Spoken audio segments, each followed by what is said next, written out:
heard on what's available here in the valleys.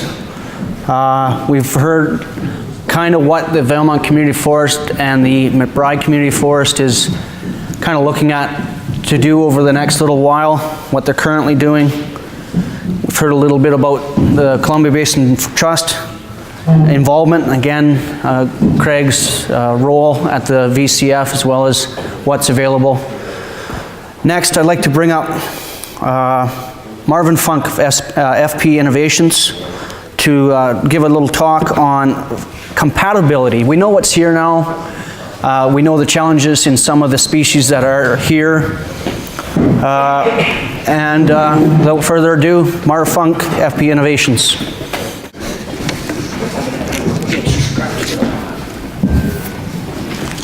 Hello everyone and welcome to this workshop. I want to talk a bit about some generalities for people who are contemplating getting into the business or have a business already and they want to expand it and invite more investors or stakeholders. And I have a list of questions that I prepared. I dropped a copy in front of you, and there's 16 questions and then some scenarios that I've run into in the industry in my tours for FP Innovations. I should mention that I guess this year will be 56 years that I've been in the business, so it's taken me to Russia, Romania, Australia, China, and Ireland, England, so I've seen a lot of stuff that people do. A lot of them do it, or most of them do it differently, but you get a chance to look at how not to do a lot of things. So I got quite an education during that process. But some of the things I've come up with, and I've run into them consistently in dealing with a lot of First Nations in the province, which is one of my specialties, under the FP Innovations Assistance Program for First Nations business. And these questions, there's 16 of them, are things that you should ask yourself to get to know what your own feelings are. Are you serious about the business, or how much time do I have to devote to it? Is it something I want to do in my spare time, or can I do it full time? And do I want to do it alone? And if not, who do I invite in with me? Probably not your wife, because you won't be married that long if you do that. So, how much capital do I have? And this may be the deciding factor, whether you invite other people in with you. And how much cash do I need to cover all the expenses and the receivables? Because if you have credit account customers, then that becomes part of the cash that you need to invest in the business. And you have to pay yourself too. Do I have a business plan? Or do I need help to prepare the business plan so that the bank or future partners can be convinced to invest? If this is a forest-based enterprise, how will the raw material be sourced? What's the grade and suitability of the raw material to the products you want to make? And I got to say, if you want to make 2x4s, you're probably in the wrong meeting. Know the true value of, in lumber terms, LRF and recovery from the log to lumber, because there's a big difference in how this is measured. For instance, the major mills will cut 1.625 by 3 3/4 inches and call it a 2x4. Well, their LRF is close to 300. Well, it's not going to happen. You got to look at the actual size you're making, because you pay for that log on a net cubic meter basis, and the price is based on that. And at all times, you should be very cognizant of what the fiber in the finished product that you make costs you. Do I have a clear understanding of the machinery requirements, and the capital cost and the installation cost to put it in? What problems, what products, and how many different items can I target and still be focused on the objectives, which should be to make money? And you're not going to be able to make everything.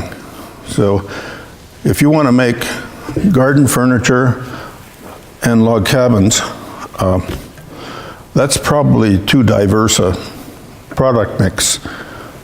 So it's too hard to focus on so many things. So then the logs that you get or target should be suitable for what you want to make. And those logs can be purchased, and sometimes at a premium. You got to buy them away from the regular markets, but in doing so, you're going to enhance your profitability by using the right log for the right end product. And then when you go to make your product, you got to sell it. So you have to decide whether you're going to sell it yourself or you're going to hire a brokerage company to market the product for you and sell it. And then you have to, of course, pay them a commission for that. But that, in my view, is many times, most of the times, a lot cheaper than trying to do it yourself. And if you're going to run your own small mill, you have to have a basic mechanical knowledge, because there's going to be small repair jobs and things that you can't afford to hire outside contractors in to come and repair. And then you have to have a good measuring system and accounting system to look after the government requirements for PST, GST, EI,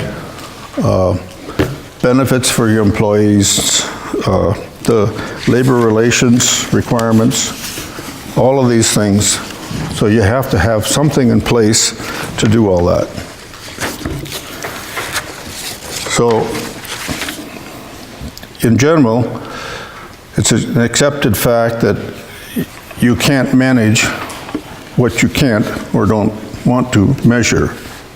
So how are you going to look after that? So you're not going to be able to manage it unless you measure it. You can't manage driving from here to Vancouver unless you got a speedometer in your car. It's not going to work out very well. So those are just 16 points. Oh, there's one more too that I should add. If you do go into business, you should have an exit strategy, so that if you want to stop, how do I get out of the business? Or how do I get rid of partners? All of these things are very important.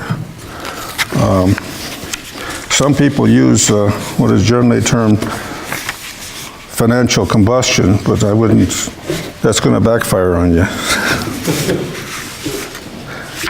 So anyhow, there's a few points that I just wanted to bring forward for you to look at. And if I was going to be your partner, I would take at least the first 15 points there. And I would want answers to all those questions if I was going to write you a check. And the bank's not going to be any different. They're going to need to know this. And more importantly, you need to know it. So that's the message I have for you on that. The second piece of paper that I put in front of you was this one here, Business for Management for Success. And there's an area of human resources, management information system, the counting system of how you account for everything, and the measurement methodology at each cost center. So you have to know how much time you put in, how much money you put in, how much raw materials you put in, and what you get out. And this should be done, particularly in small companies, it should be done at least on a weekly basis, so you know where you stand. The old days when you kept your bank in one pocket and cash in the other pocket, that probably doesn't work anymore. So, and you should have a good accountant. That would be a recommendation. Somebody who understands the numbers, somebody who can look at your business plan and say, explain it to me. What happens here? What's the next step? So on and so forth. So to be successful, you really need to look at all of those accounting principles. Now, the last piece of paper I gave you is 3 pages. It looks like this. And this is something that I developed over a couple of years, and I call it a small portable sawmill production and profit calculator. And if you look at it online, the shaded ones here on the top, they're yellow cells. So any of the yellow cells on your Excel program, you can change those to suit, and then to give you different results at the bottom. You know, your profit margin percentage, your profit per day, per month, so on. And then on the bottom side, you have a log calculation formula that you put the top rads and the butt rads in there. You put it in inches, actually, and it calculates the rads and the cubic meters. So you know right away what your typical log contains in cubic meters, and that is used in the formulas above. And then you've got a matrix of products that you can make, and you can change those to anything you want, and then put the relative prices opposite each one, and then what percentage of the mix they represent in what you want to make. If it's going to be all 1 by 4 and 6, well, so you know you can put that in there, and the price is so much. And then you could calculate right away what that kind of a production plan out of the logs that you've got will generate for you. Or if you want to pull out, say, 5% in high-price clears that are going to go into flooring, well, you can change the percentage so that you can put that in there and put the price of the flooring in there, and again, generate the... It's just a little tool that's very helpful for small operators. The second page, it references all the cell numbers on the first page, not all of them, but the ones that may require some explanation. So the explanation is in there. If you look at a cell and you say, well, how the hell did he get that? Well, look, it'll on your Excel sheet, it'll show with a little red triangle in the top right-hand corner of the cell. And then you can say, okay, oh, I see. Well, that's how that number came about. And the third page is your cost sheets. And you can list any costs in there that you want. You can start out with what does it cost you for your lease, land and buildings, or your insurance, your permits and licenses, and then down in the supplies, you know, your grinding and filing supplies, saws and knives, et cetera, et cetera. And they're all linked to the figures on the first sheet. So if you put down all your costs there, you can look at the front sheet and say, well, yeah, that gets me 34%. Now, all I have to make sure is make each one of those cells make that happen. I have to produce so many logs, so many thousands. I can't go more than a certain number of saw lines. And the way to calculate the saw lines in a log is simply draw the end section on a circle and count all of the lines on the end of the circle. That's how many saw lines it's going to take to saw that line up on your Wood-Mizer or whatever you're using. But if it goes above on a Wood-Mizer, if it goes above 1.5 or 2, then you better have a resaw or an edger in behind, because you're not going to make any more than 1.5 or 2 lines a minute on your Wood-Mizer. If you don't believe me, try it next time. So, as I said, you can have a copy of that if you go to this email sales@timberpro.com on the left-hand top corner, and I'd be very pleased to send you a copy of it. So very briefly, that is the message that I came to deliver, and if you've got any questions, I'd be very pleased to answer them right now if I can. Absolutely, got lots done. Yes, sir. Could you touch on the other side is actually selling your product? Because like developing an operational plan, but then actually finding someone who will actually agree to buy it, especially in like wood where you have so many quality control things and trust involved. Yeah, I don't get involved in sales that much, but I tell you what, I do get a lot of inquiry from different people for different items. There's a fair amount of wood that would be suitable to make with a small mill in this area here, particularly for the oil patch. Now, I know they want 4x4, 4x5, and 4x6, 4 and 5 foot. Now, you can take just about any rotten old log and make that the 3 and better. Yesterday, I had an inquiry for 3x12, 12, 14, 16 foot, 3 and better, around $700 to $800, not per thousand, and that's measured on the actual size. So there's, you know, your imagination is the only thing that limits you to the kind of things that you can make. There's lots of stuff. You 1x2, or actually it's 5/8 by 1.5 survey stakes, 14 inches and longer. Some 2x2 survey stakes. They're actually not survey stakes. They're about 4 inches long, 4 to 6 inches long. They impregnate them with a chemical, and they drive them in the ground in Texas to keep the termites at bay. You know, there's all kinds of things that you can make. Yes? The problem I ran into is, like I was looking at crown molding, door jamb, trim, four-sided planing type. Because you can actually get good units from Germany, decently cheap, and wood around here was next to free at the time, even good with pipe green wood.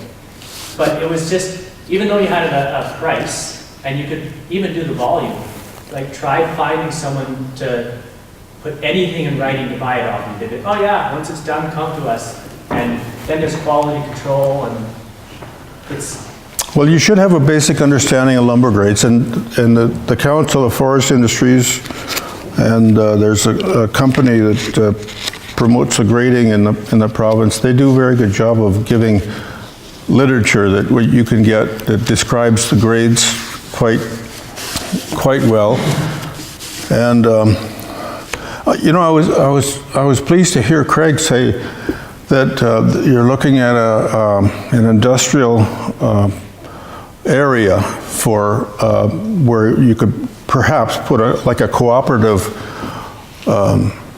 cooperatively owned facility, because it doesn't make sense for a small guy producing 4,000 or 5,000 board feet a day to go and spend $250,000 on a lumber dry kiln. But it makes a lot of sense for a group of guys to get together and say, well, we'll buy part of that as long as we get to use it, and then have somebody run it. So you could have a kiln, you could have a molder that makes your door jamb and window styles and jamb, all of those things, the moldings. And I know that you've got the fiber here for it, and there's no reason why you couldn't get the fiber from several mills. Well, what I found was, like, I took an operation plan from existing mills for the similar product. Yeah. And just because of I had no limit of land, I had no limit of dry storage, things that they were spending thousands a month on. And so the operational plan was there. But when I started phoning around, it was like, it's just total cold calls. Even though the price is there and the demand is there, you could even like do Windsor plywood prices and still make money. Yeah. But it was just actually finding someone in those circles that would actually trust you enough to buy that product. It takes a long time to build the credibility of delivery with customers. You may be able to find a building supply that's not too far away, to give you a list of what the things that he sells, and then you can make smaller quantities and deliver it to him, say, once every 2 weeks or once a month. But getting back to the cooperative venture, to me, it makes a lot of sense to do this in an area, and then you don't have the capital to put out as one company to buy a planer or a molder or a kiln, and you still get the use of it. And everybody would own it jointly. So I think that's an excellent idea, Craig, if you're going in that direction. There's also something else you touched on that sort of twigged it. You know, the price you pay for logs. I agree with you on your subsidy thing, not just in the subject that you were talking about, but the cost of logs. For instance, oversized Douglas fir. I was offered some oversized Douglas fir, 30-inch and up, because the mills in the Williams Lake don't have debarkers to take them, and it's a negative for them to have to take them as part of the package. So I was offered those logs for $30, delivered to Logan Lake from Williams Lake. And you know, I did a test with the Alkali Indian Band on their DNL double cut with that type of log, and we got 67% recovery. And we saw 6x6, 2x6, 4x6, and we had a little bit of 1 inch. Our 4x6 and 6x6 represented 87% of the mix. And I know you can sell that all day long. There's a company called All American Forest Products in Vernon. And you can write that down. The guy's name is Gordon Chain. And he's looking for a 3x12 right now. He's looking for a 6x6. He's looking for a 4x6. And these 4x6s are 4 and 5 feet long. Well, you know, you can take flared butts or anything that's merchandise off of your pine logs or even hemlock, and you can saw that up and you can sell it to him green because it's going to the oil patch. Now, it's only going to pay $370 to $450 a thousand, but if you've only got 2 or 3 people in your operation, you could I've done the numbers on this calculator sheet, and I know that it works. You can do it. So, does that answer some of the questions you got? No, I understand.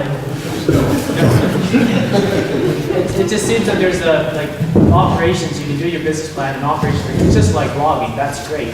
But then you have the month of shutdown, and it doesn't really matter what the price is because you can't haul. It's the buying side of your product that I find is the limiting factor because it's out of your control. Operations and your equipment and maintenance and your leasing, all that is stuff you can actively You know, Craig also mentioned that you're cold decking your cedar logs right now, right? Well, there's an excellent opportunity for a small mill. Saw your 5/4 by 6, run it through somebody's planer or buy a small planer. You can do this for like under $10,000. Set it up here and run radius edge decking, run V-joint paneling. You can sell all that stuff for over $1,000 a thousand. rounded siding. You're not going to get clears out of those cedar logs, but you're going to get nice tight knotted lumber. Rounded siding is another one that. Sorry? Rounded siding is a product that is hard to find. What kind of siding? Rounded, Oh, log cabin siding. linear log siding, Yeah. and it's like $15,000 for the planer. And take it a step further. You know, one of the things I did with the Alkali Indian Band is we did a feasibility study on their DNL double cut because they didn't know what to do. So I said, well, they wanted to make housing for the Indian Reserve, and the chief had a pet project which he called granny housing. It's very small houses, and they would build them in kit form on the sawmill site. They have certified carpenters on the reserves. They would put up the footings and perimeter walls and a concrete floor with an outdoor furnace to use the wood waste as heat for the outdoor furnace, heat the floor in the house, put ceramic tiles on. We priced all this out on an 800 square foot house with a metal roof and all 4-foot panels, and the construction time would be roughly 10 days, and the cost is under $80,000. That was suited them fine, because apparently they get like $32,000 a house subsidy from the federal government. So it's a no-brainer. It works. But you could build log cabins here that you could sell to hunters. You could scale them down. You could make them so that they're in kit form, and they go up at the hunting site, you know, with the screw gun. And you know, your imagination is the only thing that'll stop you from expanding this, because there's a lot of things made out of wood.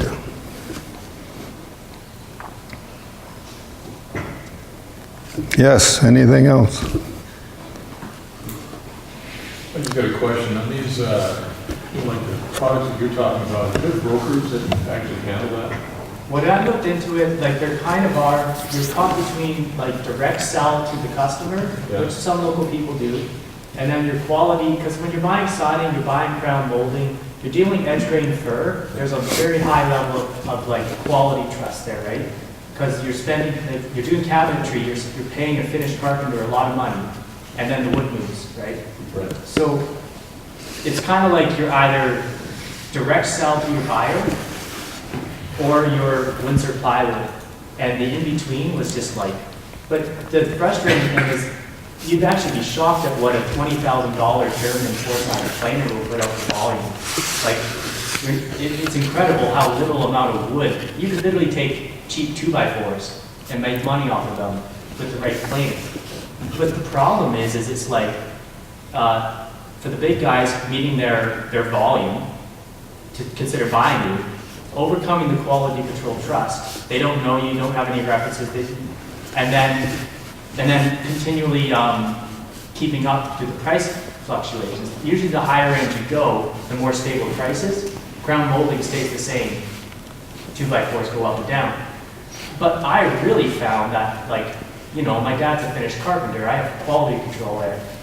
Try selling that to the guy buying. It's a real hard market to get into. There's a few people that control that distribution business, the moldings, and you know, there's Sauder, PJ White, and there's a couple other small ones. But and the people, the building, so I used to be in the building supply business too, and when I bought moldings for my warehouse, they would want to supply all the moldings, and if their salesman came around and looked at my rack and they saw other moldings in there, then, you know, my price would be different on the next order. It's a bit of a cliquey business, but if you can supply all of the items that they sell at a building supply and supply them in the volume that they need them, then I think you got a good chance to take one or two building supplies and I mean, what I found is like you could go to garage sales and farm sales around here and buy people's rub cut that's been sitting in a barn for 20 years for nothing, like pennies, and run it through a four-sided planer, and your product's there. Like, the product isn't the problem. Selling it, moving it. I just bought a Weinig 5-head molder for $8,000. And, you know, Weinig makes about the best. It's not the most modern machine, but it runs at 60 feet a minute. You can calculate that out to see how much, when you know, in the building supply, they sell them for $1.50 a lineal foot, you know. So, there's lots of things you can do. Yes, sir. I'd just like to say you're talking about how to sell that product, right? And one of the approaches that you see coming out of Europe is the cluster mentality, where you develop an area and you have people focused within a certain area that then take those product lines and sell that out. So for example, you're talking about moldings, there's another person that's building these panels. And as an organization, you work together and have maybe one salesperson that's able to go out and make all those calls to those smaller wineries. They find those sales for you, and they all come from that common area. And that's what you're talking about, is trying to find how to do that. And it doesn't really exist. The people that have been able to do it, they've got a contact here and there that they've been able to develop, and it's a very fragmented marketplace, and that's a real challenge that I've seen. Yeah, you won't get into Home Depot, Home Hardware, or any Timber Mart. Their buying strategies are basically all the same for all of them, but you have to go to some of the other building supplies that, but you have to dare to also make the products that they want. You know, they may want some 1x8 flat finish. They may want some 2x6 jam stock for their door plant. But the Douglas fir you've got here, you can cut that into 10-foot lengths, and you can saw 2x6 and 2x8 The wood is incredible. vertical grain door stock all day long. Yeah, slow-growing wood, and it's great. The wood's not the problem with that. But you got to be able to dry it, you know. To get the value of your wood on the small mills, you have to dry it. Even for domestic sales, you have to dry it because, you know, it's just not going to keep if it's green. And if you want to ship it across the border or out of the country, you need what is called a phytosanitary certificate from Agriculture Canada. And that just means that you've got to have the core temperature of the wood at 130 or 135 degrees for a couple hours, so there's no bugs or infestation in it. And pretty well all countries are signed into that now. Does that include China? Sorry? Does that include China? Does China? Yeah, in the whitewood. Now, some ports in China will accept it green. They're still accepting 4x4 or like 115 or 90 by 90, but they have fumigation facilities on the port, which Ag Canada is still accepting. You can also do it on the port in Vancouver. It's more expensive in Vancouver, but I've gone through that process a couple of times, and it's frustrating. But maybe Chris may have some information on that for this. That's what you said, Mark. There's still a couple that do it. Yeah. And, but there's been some problems with quality control because if you ship green, sometimes you get some mold issues. Yeah. And then the customer's not happy, blames you for the mold issues, but they wanted to buy cheap lumber, so they bought green. Yeah, it works good in the wintertime, but You get a run around there. if you do it in the spring or summertime, and you put wet wood inside a container with no ventilation, and it just gets hotter on the way over there, so you can see what's going to happen. That, you know, it'll have leaves by the time it gets there. So,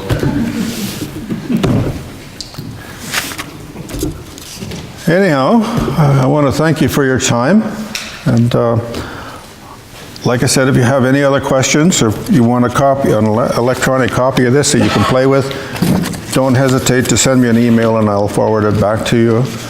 And or anything else too that you might have questions on. If I can't answer them, I'll get the answer. So, okay, thanks.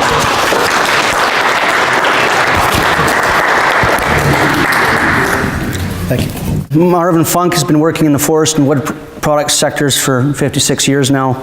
He started out in logging, then to maintenance, and for the last 50 years in management.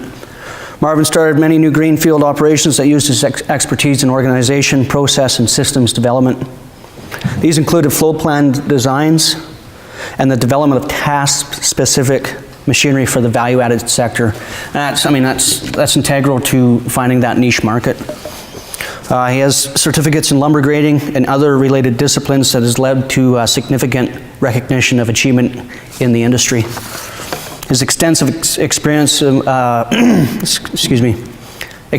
took him to international destinations like Romania, Russia, Australia, and Ireland to assist companies in developing their own businesses. and more recently has been working with FP Innovations in delivering technical advisory services to BC First Nations groups that wish to turn their own forest resources into viable businesses and generate jobs and self-sustainability. Again, that's something that we're looking towards, is self-sustainability. And he strongly advocates, as he said, that if you're looking to saw 2x4s and 2x6s, it's something that we should steer away from. Thanks again, Marv. With regret again, Scott Olson, he's an international lumber trader with Olympic Industries, not able to make it today, although he is always looking for new opportunities to expand the business in which he's in. One of the reasons why he wanted to be there, basically to sell you on Olympic Industries. To his credit, he's a vibrant 25-year-old lumber trader, born in northern Alberta, where the closest town to the farm was 20 miles away, a French community of about 1,600 people. Most of you will appreciate, after graduating high school at 16, he went on to play junior A-level hockey and encountered a career-ending injury. So he decided to go the scholastic route, University of Alberta in Edmonton, where he started engineering and transferred over to business. He's worked in a few different fields, flooring industry, where he's marketing representative for that particular company, Winnipeg to Vancouver. And loving the West, he decided to make his home here in BC. And 2 years ago, has been with Olympic Industries in Vancouver ever since. And now markets lumber all over the planet.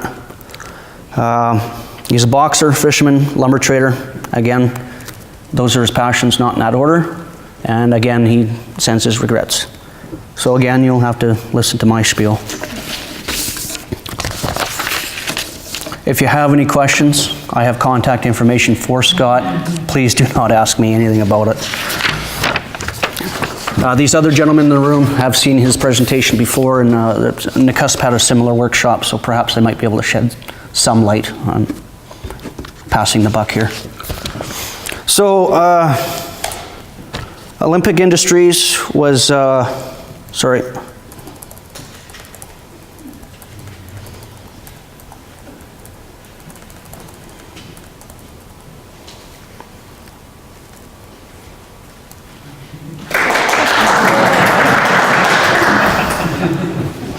All right, I'm just going to go. They were established in '64, 10 trading companies, 2 branches. They're currently employing about 290 traders right now.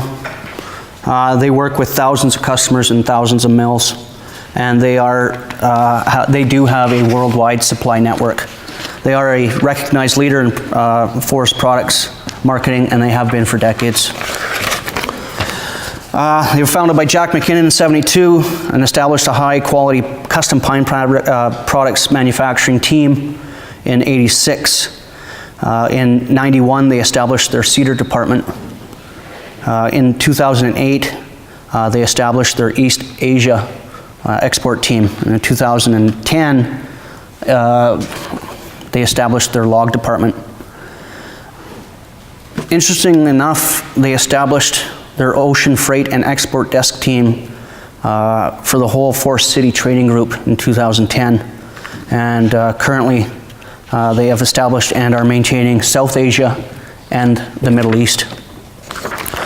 Because they're 41 years strong, they are the #1 products export trading company in North America in volume. And with their financial strength and their buying power, over 1 billion board feet material distributed on an annual basis. They have 21 domestic traders and 7 export traders, liaisoning with 290 traders globally. They're grossing an annual revenue of about $3 billion. And they have access to over 100 sawmills across North America, and with the McBride Community Forest, perhaps it'll be a little more. And they are one of the larger purchasers of SPF and Western lumber.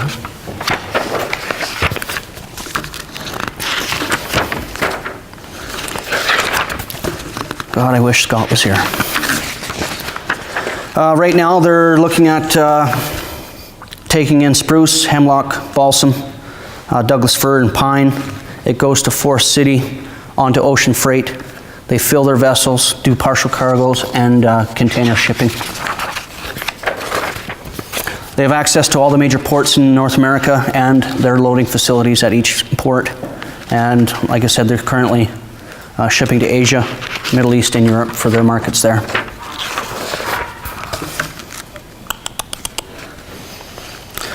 International logistics. Again, Scott has a full realm of in-house logistics teams which coordinates ocean freight across Force City and the training group there. Their combined bulk and container services all on one desk. You go to one office, do all your marketing, ship it out. They provide risk management tools to group and customers through swaps and option markets. And they drive competitive international logistical costs through market coverage, innovative solutions, and optimization of your product. And they will do the research and analysis for alternative executions for port and domestic corridors, products, and equipment. They do domestic logistics as well. They source trucks that can deliver, funny that, they can source trucks that can deliver to the final destination in a timely fashion. I wish we had more trucks. And they'll work to provide transportation solutions to give their traders, your traders, current information offering the best value to their customers.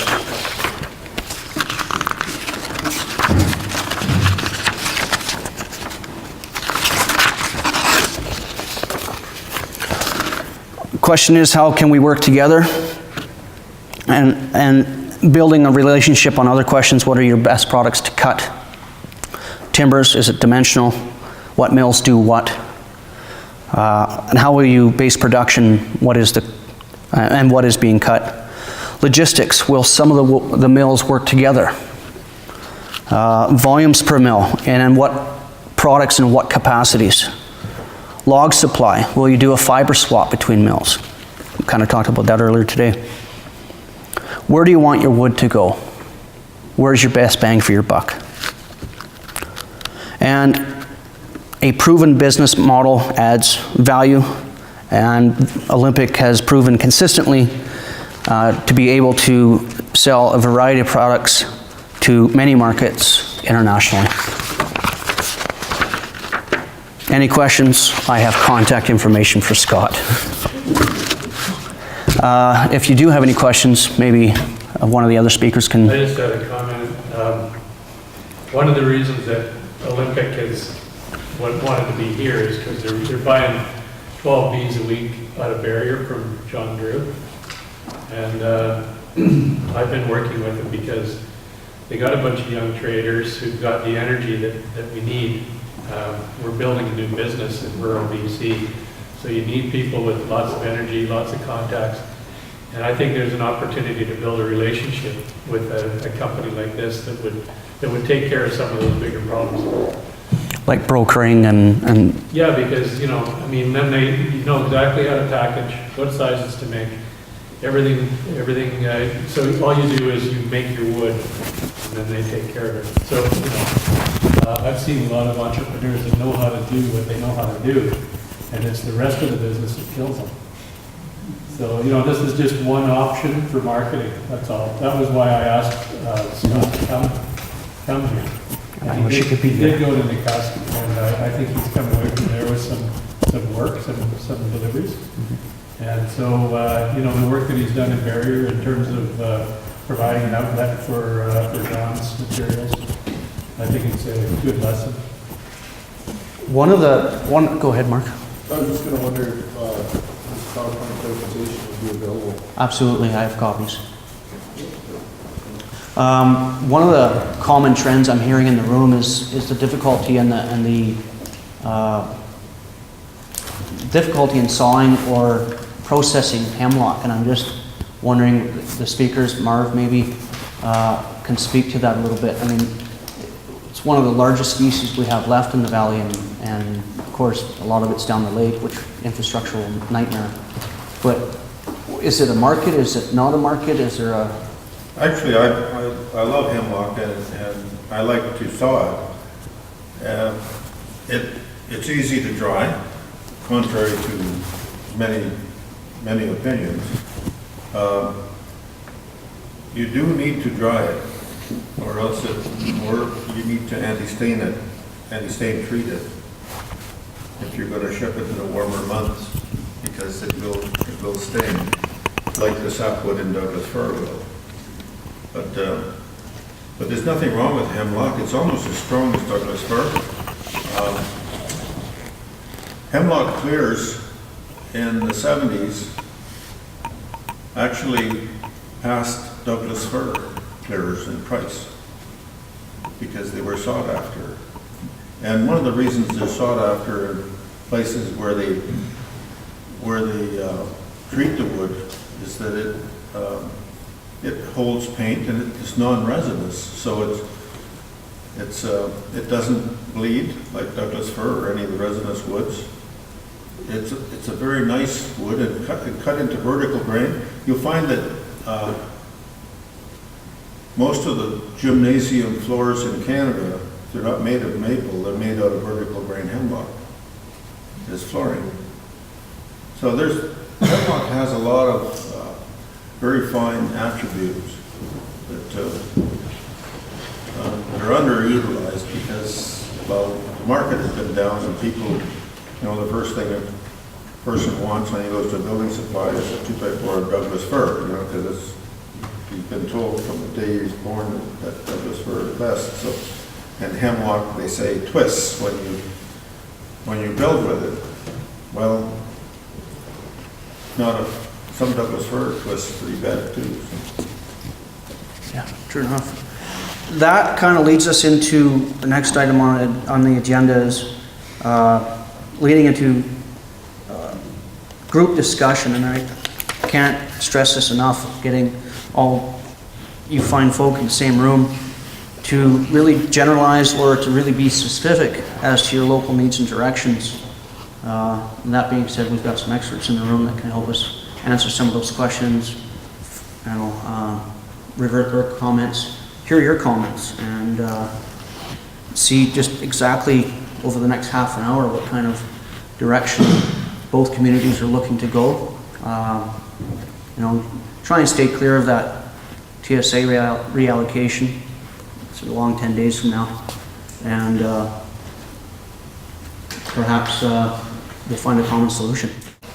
Mike Yurkovich has been with Community Futures Fraser Fort George since April of 2013. He graduated from the University of Northern British Columbia with a Bachelor of Commerce. He was the president of the UNBC Commerce Student Society and competed for UNBC at Western University business competitions. Held the position of Vice President Members and Alumni Relations West for the Canadian Association of Business Students this past year. Mike is a long-term Prince George resident and, like all of us, is passionate about Northern BC and enjoys being involved in his community. Mike Yurkovich.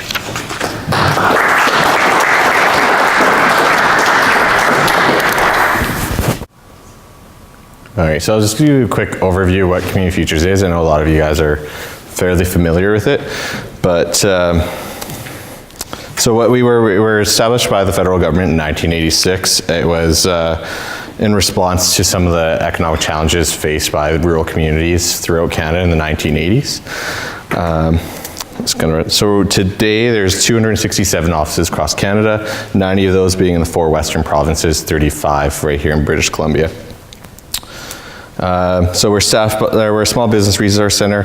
We're a not-for-profit organization led by a volunteer board of directors. We do cover the Fraser Fort George regional districts. We are Prince George, Mackenzie, McBride, and Valemount. And we have representation from both McBride and Valemount on our board. So our focus is trying to support the small and medium-sized businesses.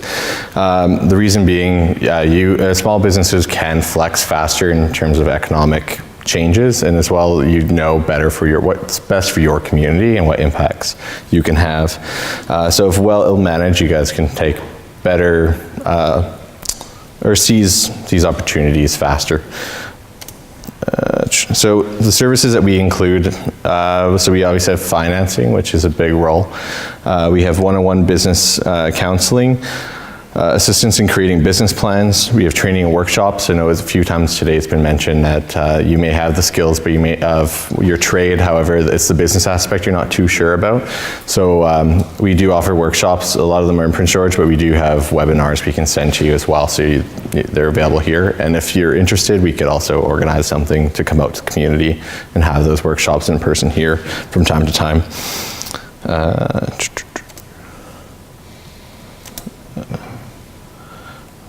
All right, so yeah, we have some of our formal programs we have. So we have microloans, so anything under $10,000 we can turn, if you just need some sort of bridge financing, anything like that, we can turn around pretty quickly, so we'll probably have you do a check within less than a week, really.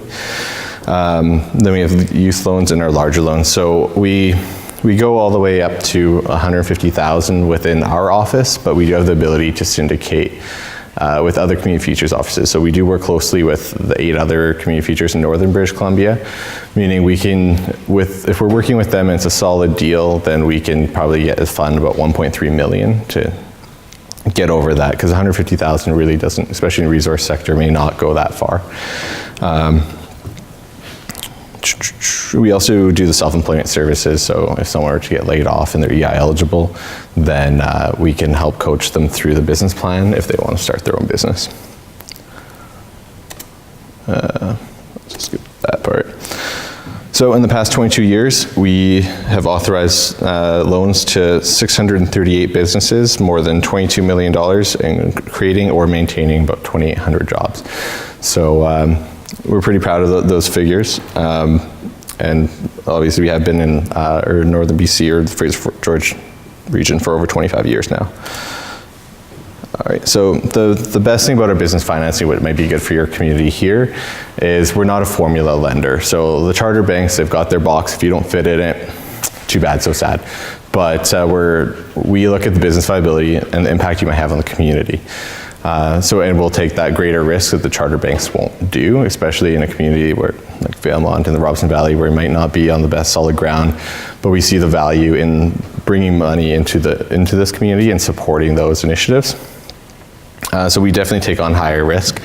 And again, like I said, we consider the community impact, so it's really important to us, even though we're located in Prince George, what's happening in McBride and Valemount and the rest of the Robson Valley. So if you have a business idea and you're strapped for that capital, please apply for a loan and we can try and help you guys out.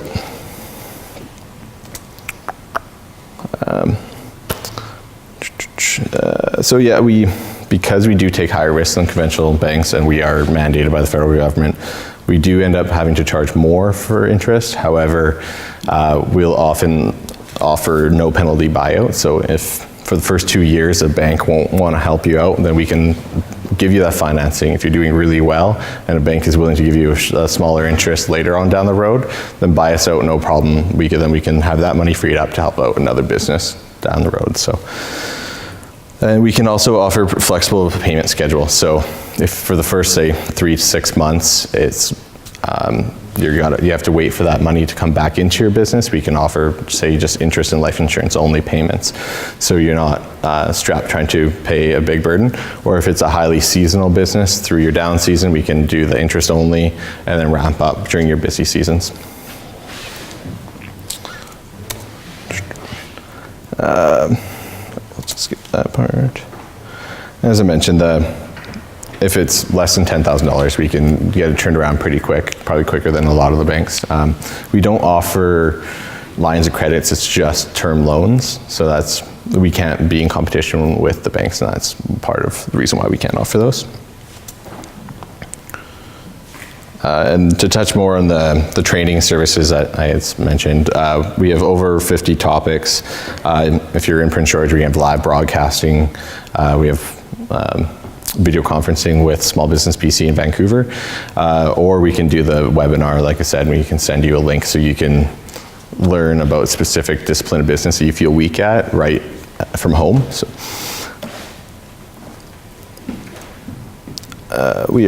Another project that we have in the region is Beyond the Market. I don't know if agriculture is big here, or it is big here, but I don't know if any of you guys have touched with Jillian Merrick, who leads Beyond the Market and helps support the agriculture sector. And so this is just a couple ways you can reach us. So you can check out our website. We have a toll-free number, or call, email us anytime. We're pretty flexible. We do try and get out here as much as we can. So if you want to touch base with us anytime, I'm happy to have any questions. So that's my quick down and dirty community features presentation, but do you guys have any questions? What's the interest? We range from 8 to 10% is where we put it. And it's, again, we are a not-for-profit organization, so even though it's a bit higher, I like the fact that we don't have anybody cashing in on that interest. It just goes right back into our loan portfolio to lend right back out to communities. And we have to charge higher in order to protect our loan portfolio, so we'll be around longer. So, what's the top limit on your youth loans? I mean, age-wise. Age-wise, it's a new situation. The youth loans? Yeah. What's CYBF, we partner with CYBF, which is a Canadian Youth Foundation, business foundation. The youth, they describe youth up to 39 years. So. Up to 39? Yeah. I need a loan. Well, what they do is that they give you a $15,000 loan, and for the first year you only do interest payments. The level of interest on that loan is dependent on your credit rating. So unlike us where we take high interest, high risk, they don't as much. They really want a stellar credit rating.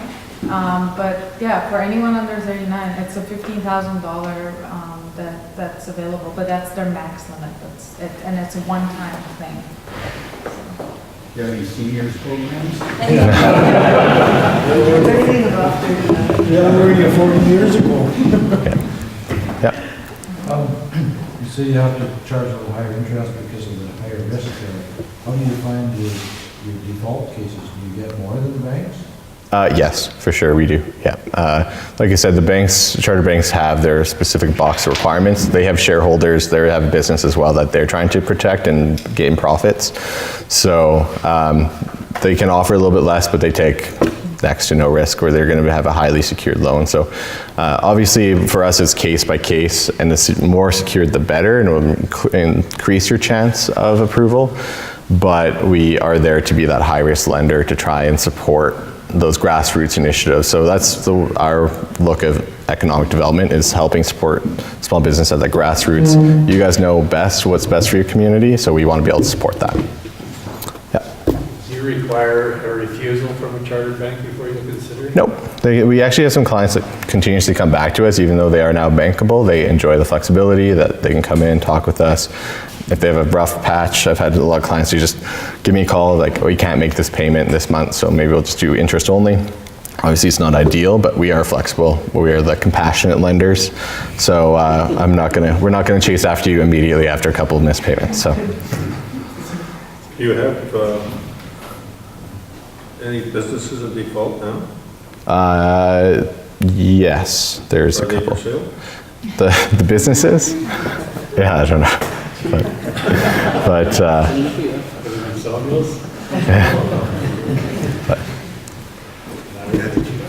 any other questions at all? Or? I've got Yep. one question. What about if a community forest organization would approach for a loan? Just as a question. Would that work instead of being an individual, a corporation, or a group, or an organization? Yeah, we would be able to look at it. It's just trying to figure out who's liable in that kind of aspect. But I know especially charter banks are not a fan of the lumber industry right now. There's a lot of risk associated with it, but we funded a couple loans recently in regards to the lumber industry, so we're not afraid of it. So. Can you comment on funding for non-for-profits, that sort of thing? We have in the past. Obviously not for profit. If they can, they may not go through us because it's higher interest, but we can, depending on how our board feels, if it's a not-for-profit organization, we might be able to go less, but it's a sticky situation because we are mandated by the Western Economic Diversification to be at least 5 points above prime, because our purpose is not to compete with the banks, so they don't want us down. Sorry, loan to non-for-profit organizations. Yeah. So for example, like the community forest, Yep. as an organization that could approach you, or Yep. local housing authority, that sort of thing. We're for profit.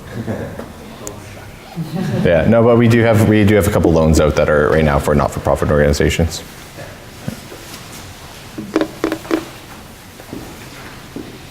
Yep, that's it. Right.